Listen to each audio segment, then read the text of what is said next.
더불어 여기에 모인 모든 성도님들이 주 안에서 아름답고 성숙하게 교회를 세워가시길 또한 소망합니다. 베드로전서는 핍박의 상황을 대비하여 쓴 서신입니다. 그 핍박의 상황이라는 것은 로마 네로 황제 때 당하게 될 그리스도인들의 상황입니다.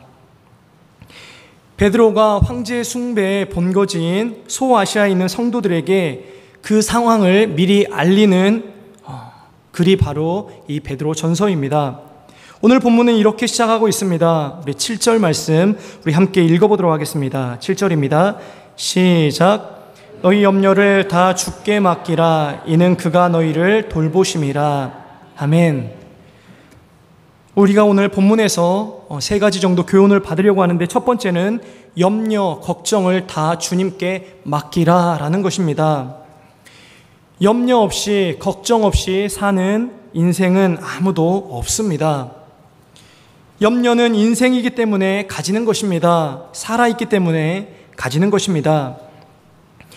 그래서 염려하는 종류와 그 정도가 차이는 있지만 어쨌든 누구에게나 염려가 있다는 사실은 매 한 가지입니다. 어린아이들도 염려하고 걱정합니다. 그리고 그리스도인들도 염려하고 걱정합니다. 누구에게나 있을 수밖에 없는 염려임에도 불구하고 이 염려를 해결하는 방식에 있어서는 차이가 납니다. 염려를 자신이 쥐고 있는 자가 있고 그 염려를 맡기는 자가 있다라는 것입니다.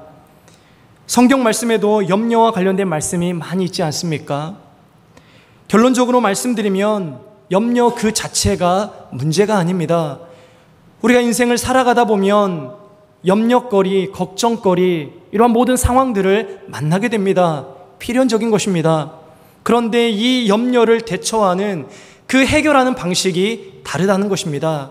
어떤 사람은 자신이 쥐고 있고 자신이 그것을 붙잡고 있고 해결해 보려고 하는데, 다른 어떤 사람은 하나님께 그 문제를, 그 염려를 맡긴다는 것입니다. 그 염려를 쥐고 있고 붙잡고 있고 그것 때문에 정작 자신이 해야 할 일을 하지 못하는 것, 사실 그것이 문제입니다. 우선 염려와 관련된 말씀을 잠깐 살펴보도록 하겠습니다. 마태복음 6장 25절 말씀입니다. 우리 함께 읽도록 하겠습니다. 시작. 그러므로 내가 너희에게 이르노니 목숨을 위하여 무엇을 먹을까, 몸을 위하여 무엇을 입을까 염려하지 말라.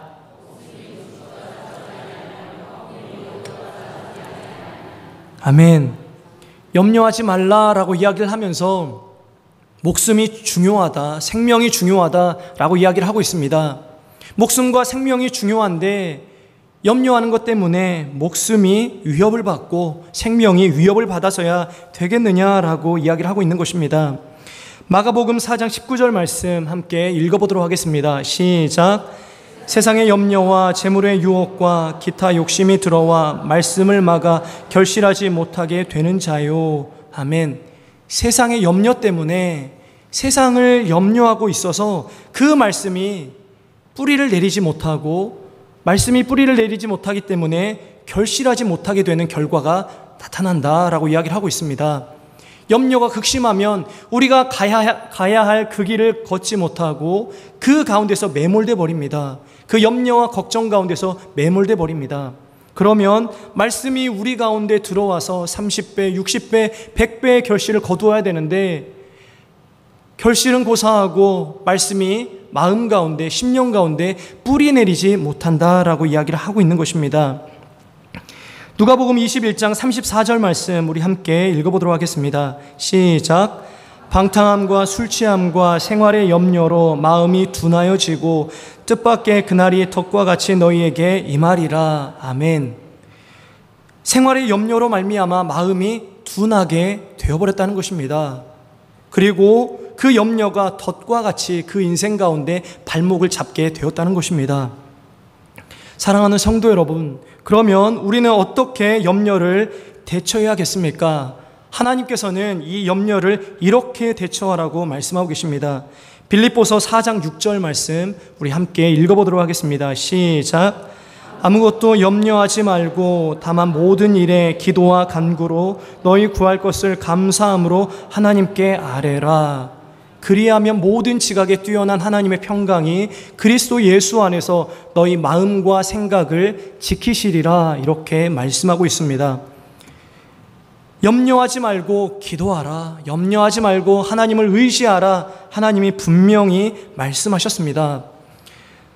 성도는 주님께 우리의 모든 염려를 맡기는 자들입니다. 그렇게 맡겨야 되는 의무가 있는 동시에 그렇게 맡길 수 있는 특권이 있는 자들이 바로 성도들입니다. 그래서 사도 베드로는 우리가 주께 우리의 염려를 맡길 수 있는 근거를 이렇게 말씀하고 있습니다. 우리 다시 7절 말씀 다시 읽어보도록 하겠습니다. 시작. 너희 염려를 다 주께 맡기라. 이는 그가 너희를 돌보심이라. 아멘. 왜 염려를 주님께 다 맡기라고 합니까? 왜냐하면 그가 우리를 돌보시기 때문이다 라고 말씀하고 있습니다. 사랑하는 성도 여러분, 우리의 모든 염려를 어린아이와 같은 심정으로 하나님께 모두 맡기시길 바랍니다. 하나님이 우리를 도우시고 또한 하나님께서 우리 가운데 그 염려를 주신 그 하나님의 뜻을 보이실 것입니다. 이러한 은혜가 우리 성도님들 가운데 있기를 소망합니다. 두 번째는 근신하라 깨어라입니다. 우리의 생활 속에 가난도 있고 눈물도 있고 실패도 있습니다. 그런데 더 심각한 것이 있습니다. 어떤 것입니까? 우리의 인생에 대적이 있다는 것입니다. 평상시에 우리가 살아가면서 우리의 대적이 있다는 생각을 갖고 살아가고 계십니까? 우리의 대적이 있고 그 대적이 우는 사자와 같이 우리를 삼키려고 한다라는 사실을 알고 계십니까? 사실 베드로도 예전에는 몰랐습니다. 큰 대적이 있다는 사실을 몰랐습니다. 복음서에 보면 예수님께서 고난을 당하고 죽임을 당할 것을 말씀하시자 베드로가 어떻게 하였습니까? 우리 마태복음 16장 22절 말씀 우리 함께 읽어보도록 하겠습니다. 시작. 베드로가 예수를 붙들고 항변하여 이르되 주여 그리 마옵소서 이 일이 결코 주께 미치지 아니하리이다. 아멘. 그때 예수님이 어떻게 대답하셨습니까? 23절입니다. 시작.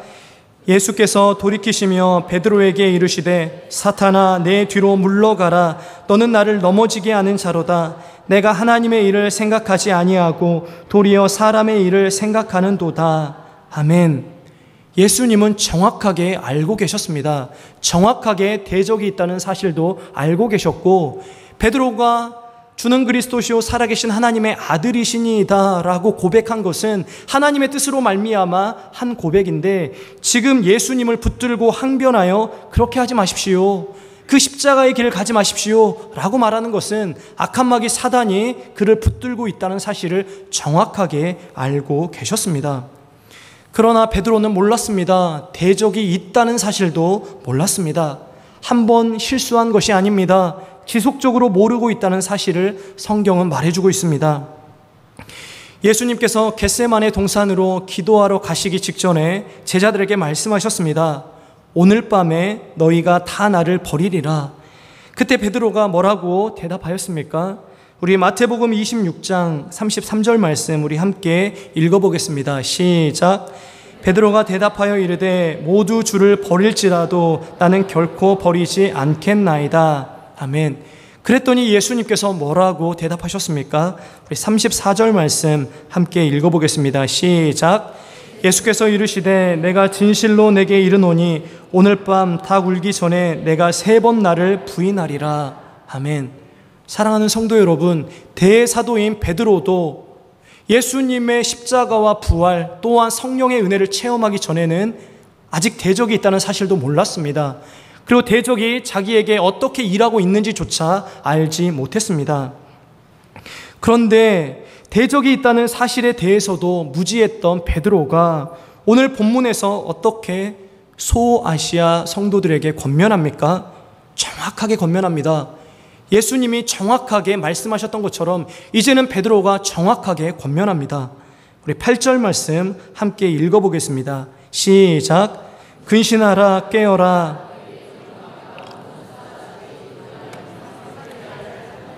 아멘.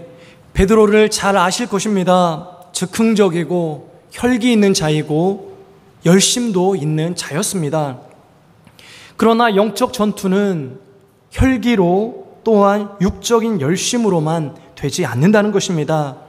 혈기로도 되지 않고 염려하고 걱정한다고 되는 것도 아니라는 사실입니다. 진리가 있어야 하고 기도가 있어야 하고 성령 충만해야 영적 전투에서 승리할 수 있습니다. 근신하라 깨어라 너희 대적 마귀가 우는 사자같이 두루다니며 삼킬 자를 찾나니 근신하라 깨어라 라고 말씀하고 있습니다. 베드로가 가장 많이 들었던 말씀입니다. 예수님께 가장 많이 들었던 말씀 깨어 있어라 근신하라. 그러나 이 말씀을 이제는 베드로가 그 소아시아 성도들에게 하고 있는 것입니다. 왜 그렇습니까? 왜 근신하고 깨어 있으라고 권면합니까? 우리의 대적이 만만치 않거든요. 우리의 대적이 능력이 많거든요. 그 대적 마귀는 우는 사자같이 두루다니며 삼킬 자를 찾고 있거든요. 제가 어렸을 때 동물의 왕국이라는 프로를 본 적이 있습니다. 여러 동물들이 나타납니다. 그래서 그 동물의 흉내를 내기도 했었습니다.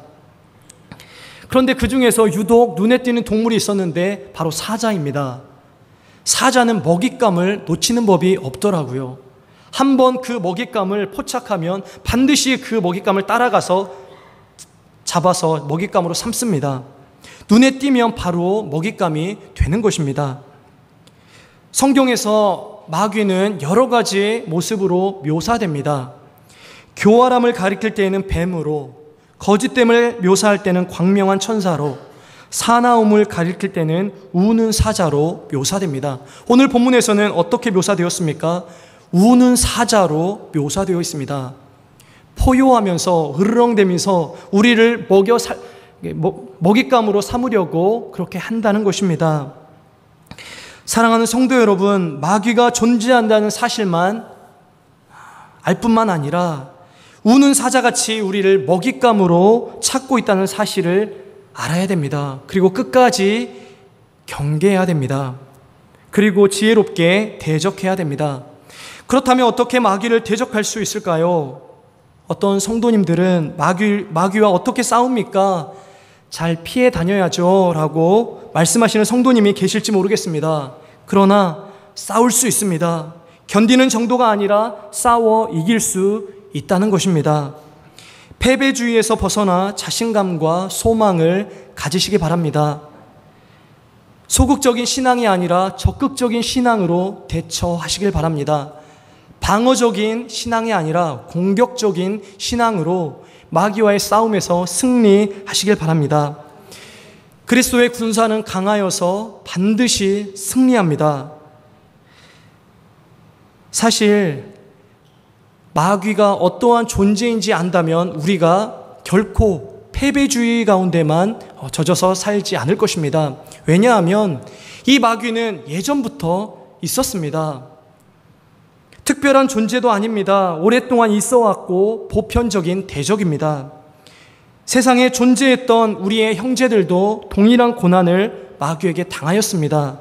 그리고 당할 것입니다.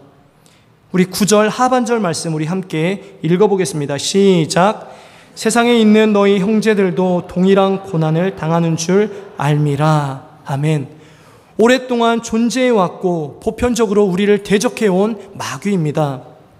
그런데 이 마귀를 어떻게 이길 수 있을까요? 성경은 짧게 말씀하고 있습니다. 우리 9절 상반절 말씀 우리 함께 읽어보겠습니다. 시작. 너희는 믿음을 굳건하게 하여 그를 대적하라. 아멘.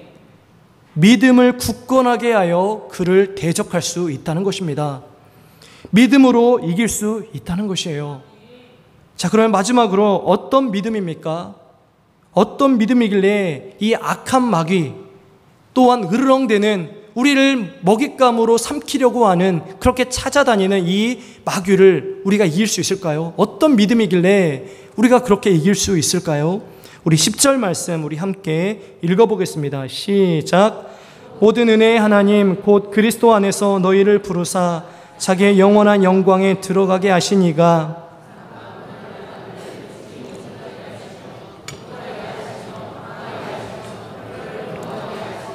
아멘. 우선 하나님에 대한 믿음입니다. 하나님은 은혜의 하나님이십니다. 우리를 그리스도 안에서 부르시고 영원한 영광 가운데 우리를 데리고 가실 하나님이십니다. 그 하나님이 친히 우리와 함께 싸워 주신다는 것입니다. 이 하나님은 우리를 영원히 책임지시는 분이십니다.